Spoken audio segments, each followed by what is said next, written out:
3, 2, 1, lift. It was a father-son project from the beginning. In fact, he actually recommended me buying one. Once I'd taken a plunge, he helped me work on it and bring it back to the condition that we all see it in today. You've done the suspension. No clouting, look at that. Yeah. My name's Adam, and I daily drive a 1973 Jensen Healey.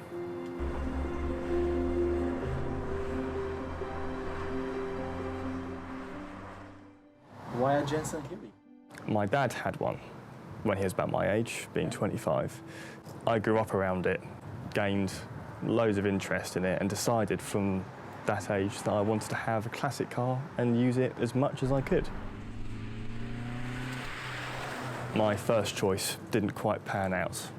This was a Triumph Spitfire, which was in a lovely British racing green. However, they didn't really intend for a person being 6'4" to fit in it. So that completely wiped that choice out at the end of the day. However, on the way back, I was thinking, well, what other car could fit the bill? And Dad then came along and said, well, I know the Healeys, they could fit you no problem at all. I went about looking for them on online auction sites and eventually came across this one.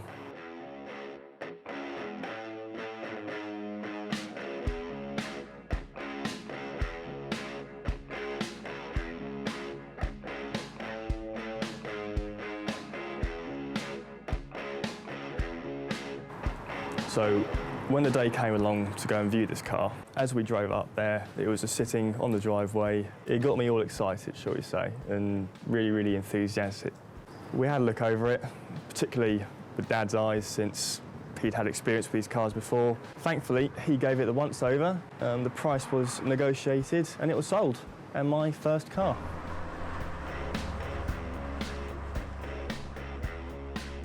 So how far do you drive? Do you commute to work or?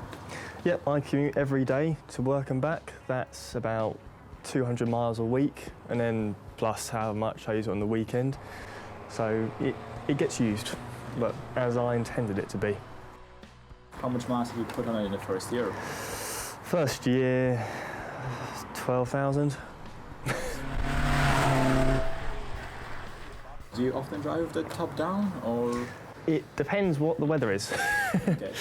If it's like now, in the winter, I tend to have the hard top on, just because you keep a lot more heat in that way. So what state was the car in when you originally picked it up? Well, for a 45-year-old car, it wasn't bad. However, there were quite a few issues with it that stopped me from using it as much as I wanted to. The engine was a mess. I mean, the valve clearances were, well, they were incorrect. The carbs were really badly set up.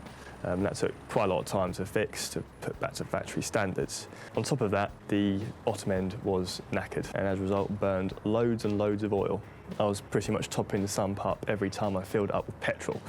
Considering that we had a European tour planned as well, I was intending on rebuilding the engine myself. However, with time being a factor, I just decided to get the engine rebuilt by the club specialist. And instead of having a 2-litre, make it a bit more juicy and have a 2.2 built instead.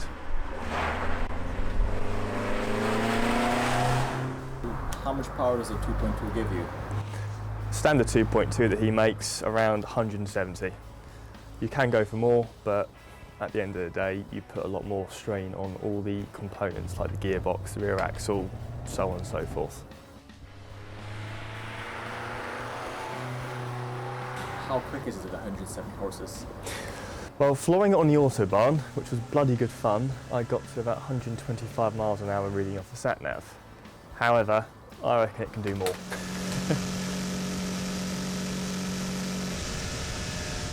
There has to be a bit more to it than just you got owning one. Mm-hmm. What made you fall in love with the Healey particularly? I just love the way it looks, the way it sounds from that amazing Lotus engine, particularly when you take it into its sweet power spot, around 6,000 RPM. It just screams away, and there's just nothing quite like it, really.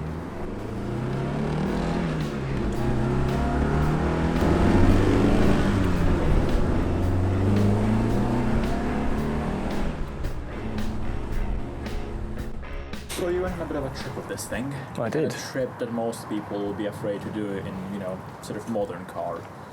How did you get the idea to drive 2,500 miles across Europe in your 45-year-old classic? It's a good question.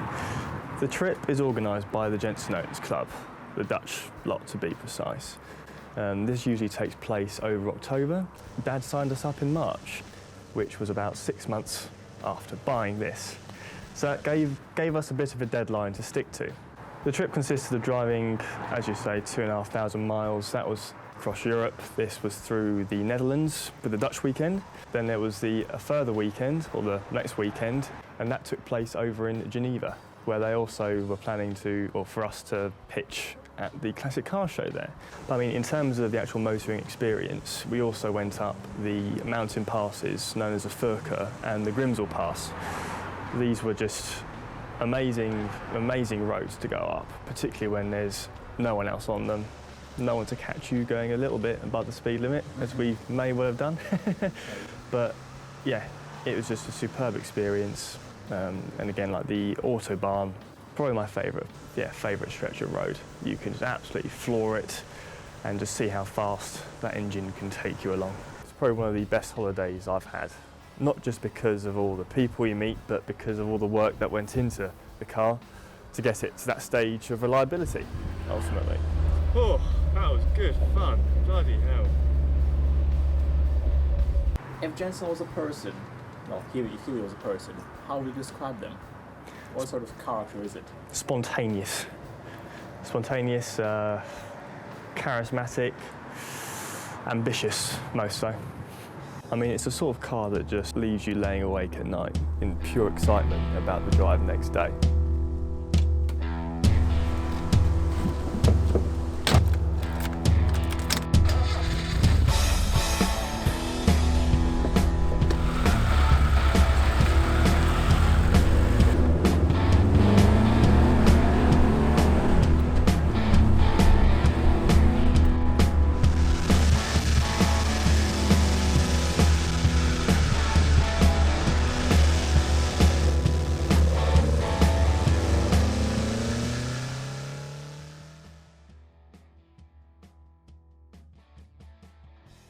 Alright, thank you for sharing your story with Saddam. It's been fascinating, and I had a really great time sitting in the passenger seat filming you. Anything you'd like to add to that? Yes. With these cars, there's a common stigma that they're really unreliable, they're very expensive, and that young people just don't tend to go down this route. However, I would disagree. They're nothing to be afraid of. They're quite easily maintainable with basic tools and basic knowledge on which people can also learn from.